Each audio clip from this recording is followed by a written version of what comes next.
The Clear Light of Day, Part 23. In the days between Christmas and New Year, Esme spent time with her parents and with her brother and his family who lived near them. Over dinner one evening, she told them about the changes agreed for the South Harbour circuit and the suggested possibility of a move to Surrey. They listened with interest and saw it overall as a positive move. Providing no one's doing you down or trying to push you out of where you are at present, her brother said. Is the rectory in the Surrey parish nice? Asked her mother. And Esme explained that everything had still to be discussed, letters written, meetings arranged. Looking at the Surrey manse belonged to a later stage of negotiation. She wondered whether to talk to them about Jabez, but decided there was nothing really to tell. He had never referred again to the moment of intimacy they had shared when she was ill, and on Christmas Day she saw in his manner no hint of an invitation offered to move their relationship onto a deeper level. He was his usual self, quiet, friendly and kind, nothing more.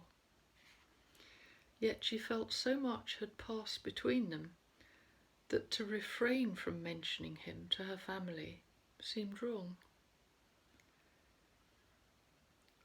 I have made some very dear friends in South Harbour, she said to her family, as her mother brought in the glass and silver plate cafetiere steaming from the kitchen at the end of their meal. Unsure how much to say or how to describe Jabez and Ember, Esme hesitated. It seemed odd that though they had become so important to her, in all the discussions with her colleagues and now with her family, there never seemed an appropriate point to mention them, to bring them into the equation. She supposed it was that there was no more to be said than that she loved them, and love had very little place in decision-making about house moves and career opportunities. It's my one misgiving about going, she went on. I don't want to leave them. Well, that's the way of the world, young Esme, her father said sagely, as her mother handed him the jug of cream to pour into his coffee. Life was ever thus. You're a professional woman with a living to earn. You must put your career first. Friends are all very well, but I'm afraid what you must do is just move on and forget them. It's sad, but that's how it has to be. The job has to come first. Just forget them. Welcome to the real world. Her mother nodded thoughtfully in agreement, and her brother added, Besides, Ez, if you play your cards right and stay good friends with them, you'll have seaside holidays for life, which can't be bad. It sounded so sensible. Perhaps that's what's wrong with me, thought Esme.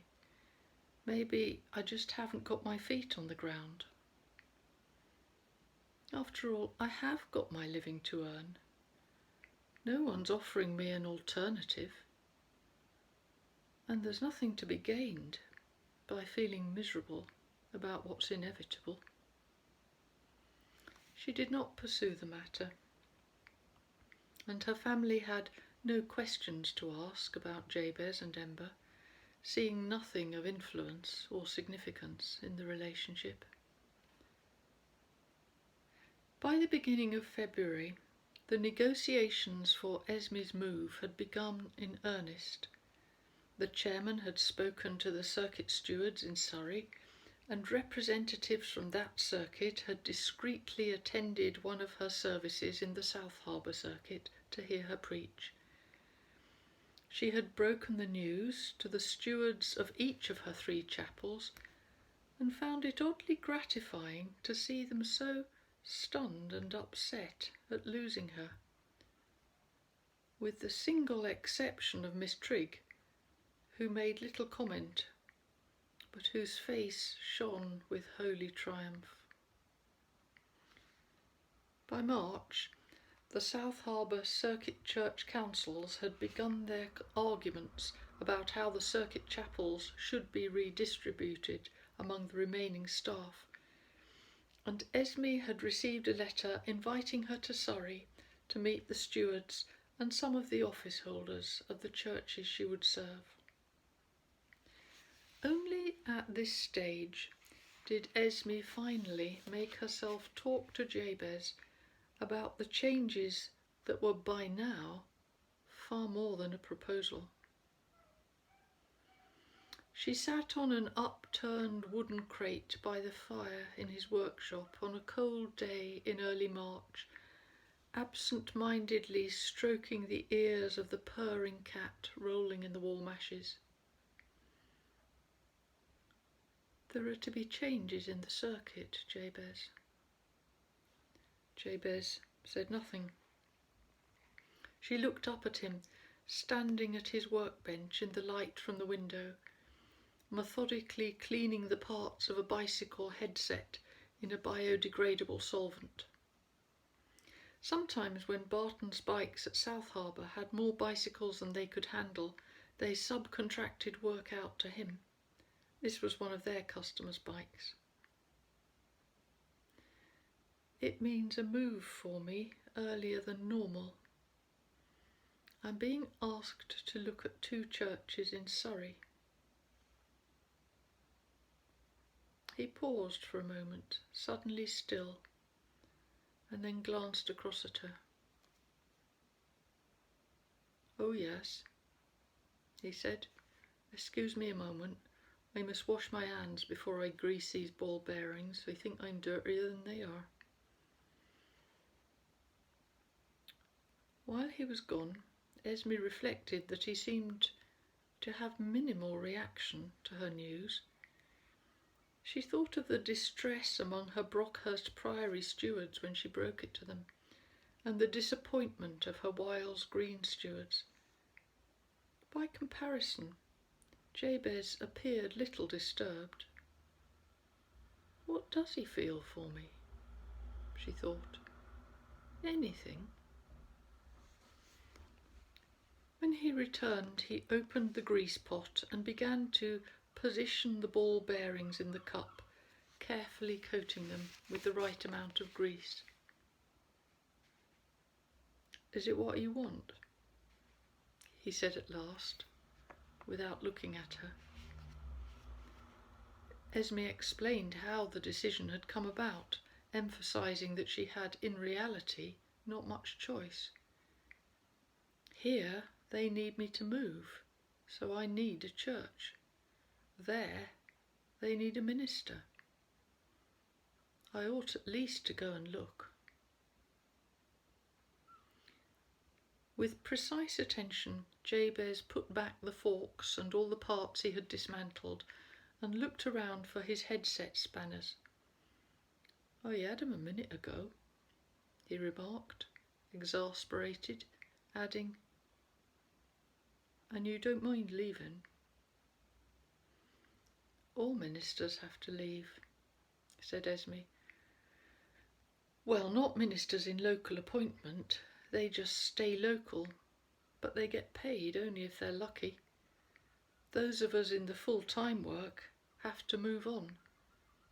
That's why it's called itinerant ministry. That's the setup." "Yes," said Jabez, tightening the top cup gently with his fingers until he had it tight enough for there to be no play in the headset. "I do know." He seemed distant, unconcerned. "I was worrying about nothing," Esme said to herself. "I could have told him ages ago." "So they've invited me to go and see.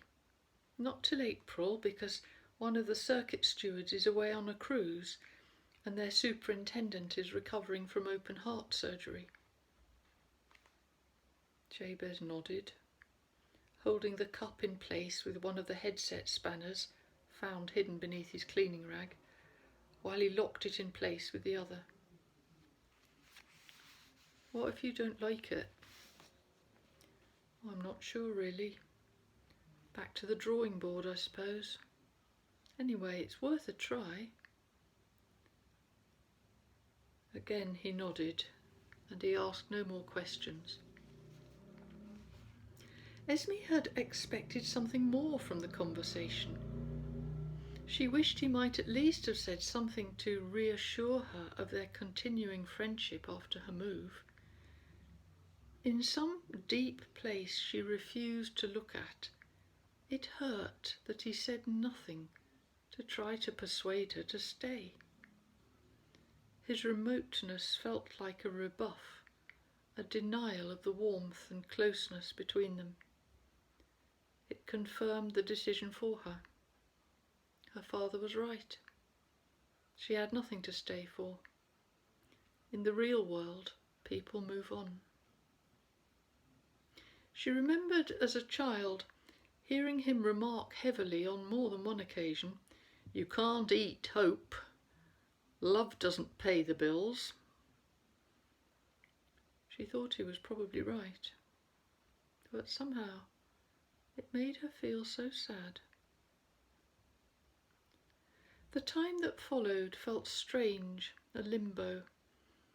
The weeks of Lent pursued their usual pattern, culminating in the intensity of Holy Week and Easter, late this year again. When on the second week of Eastertide, the date for her interview in Surrey finally came around, Esme felt intrigued and excited, her misgivings now mingled with curiosity.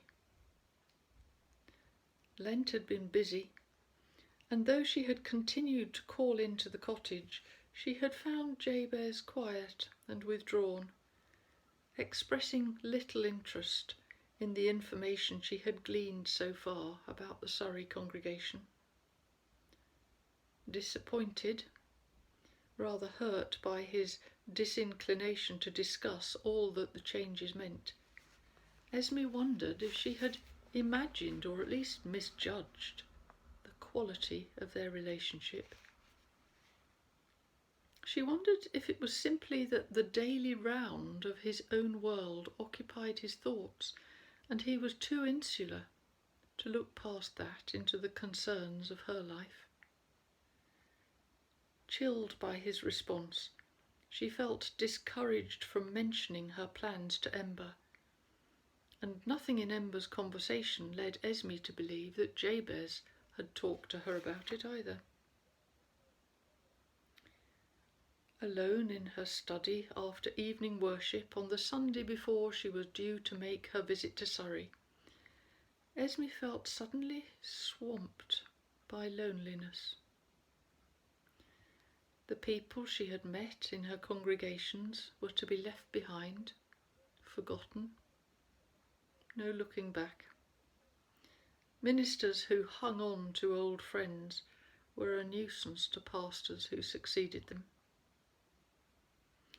Her family lived by principles that sounded sensible and practical, but left her feeling cold and empty. Her colleagues simply felt relieved and grateful that it was Esme going and not one of them. Jabez appeared to have closed his heart to her. She quite desperately hungered for someone to want her, to say nice things to her, to offer her a place to belong. Surrey began to look like a beacon of hope. On the day of the interview, she dressed with care, took the new map books she had bought from the supermarket service station, and set out with a sense of adventure. She returned from that day, more than anything else, flattered to have been considered. The experience had brought the sense of a career taking off. Glancing into the windows of the estate agents as she stopped to investigate the high street, she had been astonished by the house prices for that area. Surrey seemed to be one vast green suburb populated with sleek cars drawn up in ones and twos on the brick-laid driveways of massive houses. Esme had never seen so much evidence of money in her life. The leather suites on which she was invited to sit, the up-to-the-minute fitted kitchens she glimpsed through doorways, the quality of the music centres she saw in the living rooms, whose size was accentuated by the flawless yardage of immaculately steam-cleaned carpets, the groomed gardens with their azalea beds and judiciously selected conifers and huge pots spilling with begonias, and the large, confident voice of the steward who led her interview, a retired barrister, had impressed upon her the significance of this appointment. It meant she was on the way up.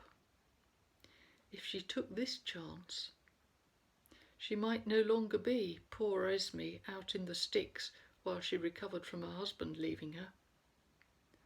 Her colleagues and her family would stop feeling sorry for her at last.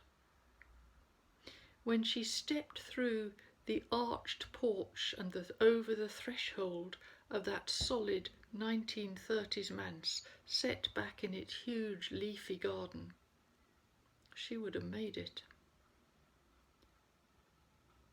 The stewards asked Esme what her response would be if they invited her to come, and she found herself caught in a final indecision, as though she were waiting for a reason to change her mind.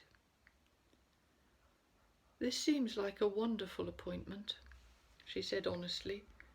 "I like the chapels and all the people I've met. There are no problems at all. Just because I'm a cautious person, can I say I should need to think it over carefully before I say yes?" This prudent response was favourably received, and Esme drove home feeling exultant that such an opportunity had been held out to her and that they so clearly liked her. She turned impatiently from the tug of sadness for Jabez and Ember, for the cottage with its apple trees and quietness, its wood smoke and lavender and hens. After all, she told herself, with a garden that size I could plant my own apple tree. I could grow lavender and keep hens myself. What would be the difference? There was an answer to that, but she refused to acknowledge it. In the days that followed, a letter came with gratifying speed from the senior circuit steward for the Surrey chapel, offering her the appointment if she felt inclined to take it up. Excited, with the letter still in her hand, Esme left the envelope lying on her study desk, and hastily locking the back door, she got in her car, threw the letter onto the passenger seat and drove out to Wiles Green. She had to share her news with somebody, whether Jabez was interested or not. As she made her way through the lanes, darkened by the unfurling leaf canopy and narrowed by the wild herbs and grasses sprouting in the verges, enjoying the spreading green of spring, Esme admitted to herself how much she had grown to love this hidden, beautiful place, and how much she would miss it. She smiled at the recollection of a chance remark overheard the previous Sunday. Greeting her congregation as they made their way out of the chapel, she had heard the door steward say amiably to Hilda Griffiths, "Hasn't it been lovely and warm? Such a change from all the damp, chilly days we've had. It's brought the flowers on so. The garden looks beautiful." "My dear," Hilda nodded with enthusiasm, "Marcus and I have been out in the woods and fields with the ramblers, and it's delightful, quite delightful. And I don't care what they say. I know people frown on it and complain about it, but I think rape is lovely. I'd hardly know the spring had come without it." Esme laughed aloud as she remembered the momentary shocked bewilderment on the door steward's face. But as she looked along the lane and saw through the cool green tunnel of trees the blazing glory of yellow rape in dazzling blossom, she had to concede that Hilda was right. "Poor old Marcus," she grinned. "He'll be getting an undeserved reputation." She brought her car to rest on the roadside by the old police house and snatched the letter up from the passenger seat, too impatient to negotiate in the car the potholed track leading to the yard. Her intention focused on Jabez's whereabouts, Esme walked with the swiftness of purpose up the rutted lane and around the cottage. But the loveliness of the orchard in spring blossom flooded her consciousness with its glory, and she smiled at it as if to a person, in spontaneous happiness at its beauty, which shone into her soul so vividly, although her footsteps hardly paused. She found Jabez sitting on the ground outside in the yard, evidently taking a break from giving Marcus's lawnmower its spring service, the dismantled parts spread about him. He sat with his back against the cottage wall, smoking a roll-up, a mug of tea steaming on the flags beside him. She paused for a moment. The ineffable aura of peace that hung about him, affecting her almost physically. And from that came a rush of love from the middle of her, a gratitude to have known this man and this place, to have learned so much and been loved so much, to have been allowed into his refuge and known his wisdom and his gentleness. That he had heard her step and was aware of her, she knew without doubt. She never really understood why he kept this stillness, allowed her to approach without acknowledgement, not speaking or looking at her, until their togetherness in the space was a self-established fact. Yet this was so much a part of him, and she found it had the effect of holding a momentary mirror to her soul, showing her the quality of self that she brought to today's encounter, before the dubious currency of conversation opened its own negotiations. "Jabez, I've had a letter from the church in Surrey." Esme felt too excited at the importance of her news to let the time of coming into the presence of another soul unfold. She expected him to turn his head then and look up at her with the familiar warmth of welcome. It surprised her when instead his habitual quietness fell into an almost total stillness, as though every rhythm of his being had temporarily stopped dead. "Jabez?" she said, unsure. And then he did turn his head to look at her.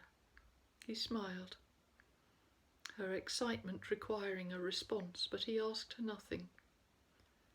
"Sit down a minute while I get you a cup of tea," he said, getting to his feet, "and then you can tell me all about it." The kitchen door stood open, and he took only a moment to return with her tea, but in that time she felt the inside of her fidgeting with eagerness to tell him.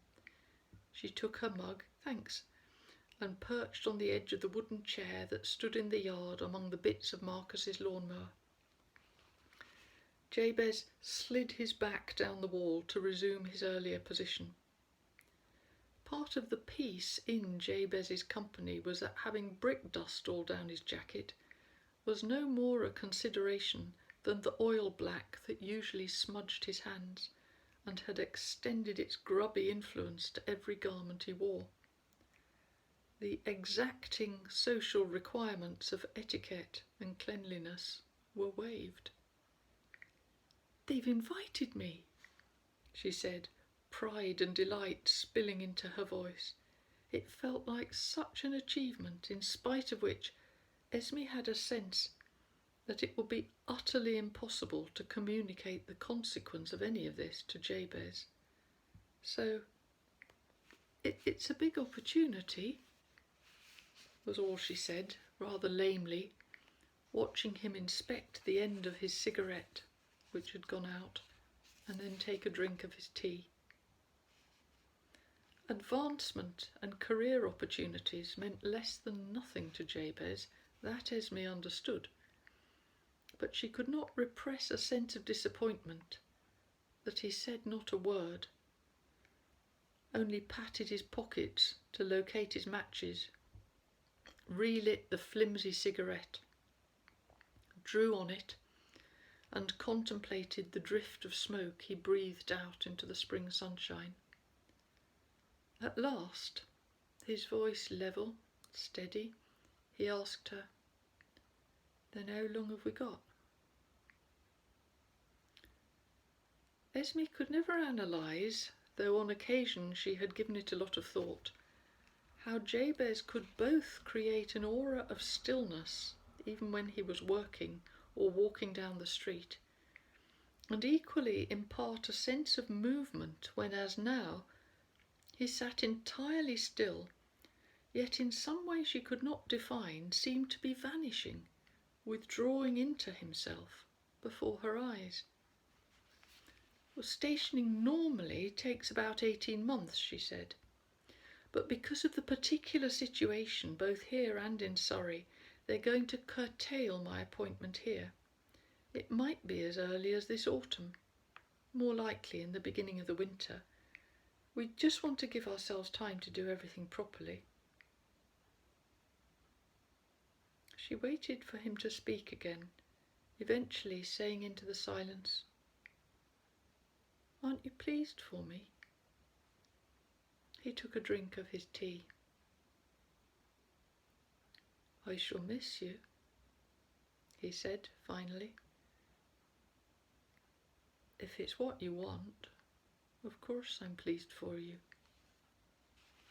He glanced up at her, squinting into the sunlight. "I'm sorry, I'm not meaning to be a wet blanket. I can't quite imagine life without you now." Esme smiled. "You can always come and visit me at the manse in Surrey. It's huge. You could stay overnight." Jabez stubbed his cigarette out thoughtfully on the stone flags of the yard. "Can I?" he said. "Thank you." He picked up his mug, drank most of the tea and tossed the dregs down the nearby drain. "Better get on," he remarked. "Well done, Esme. That's great news." Esme watched him work until she finished her cup of tea. Deflated by the flatness and anticlimax of his reaction, she decided against trying to show him the letter. He was evidently determined not to discuss it. And it was hard to think of anyone who would be pleased to read it among her church members either.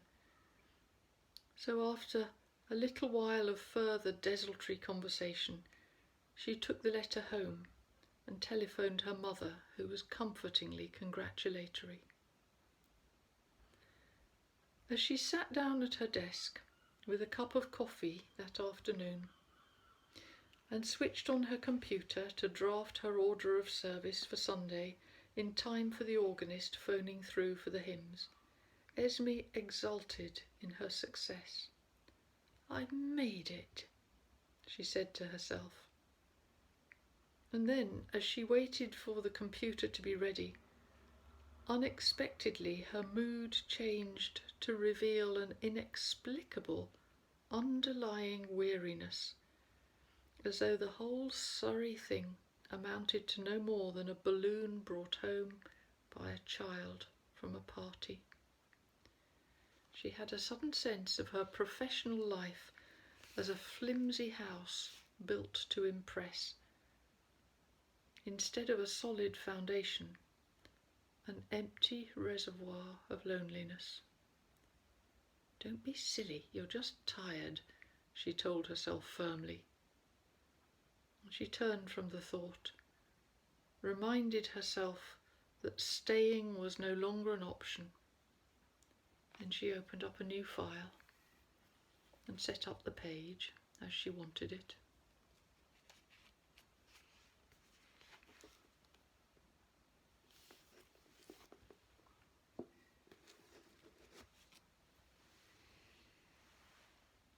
I'm nearly at the end of this story. There's only a couple more readings to go, I think. I can't remember if 2 or 3. Not much further to go.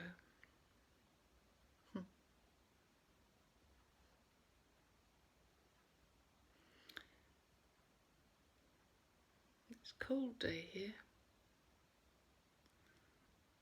Not very windy. The air is moist. Quite nice for the plants that are growing, quite cool and fresh. But in the house, we live in a Victorian house, and my room faces north. It's quite cold. The end of my nose feels cold today. I wonder what it's like where you are.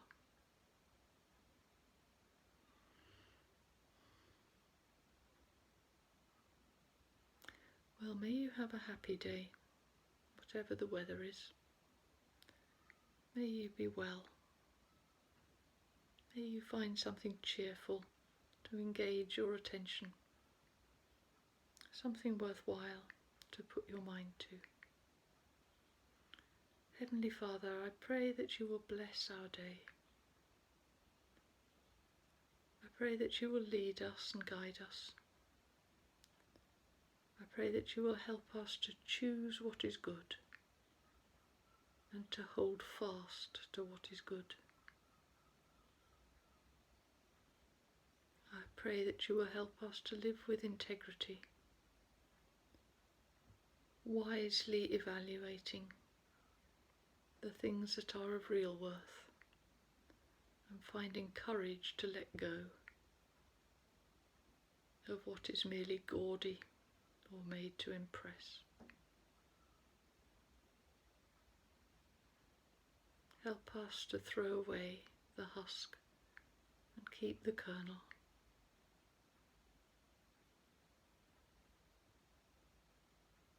Ask it in Jesus' name. Amen.